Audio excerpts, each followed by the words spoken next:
సమయమా అదేమిటంత తొందరేంటి ఆగుమా సమయమా మరింత హాయి పోగు చేయనీయుమా చేతిలోన చేతులేసుకున్న చోటులోన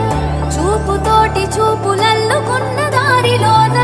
శ్వాసలోకి శ్వాస చేరుకున్న మాయలోన ఆనందవర్ణ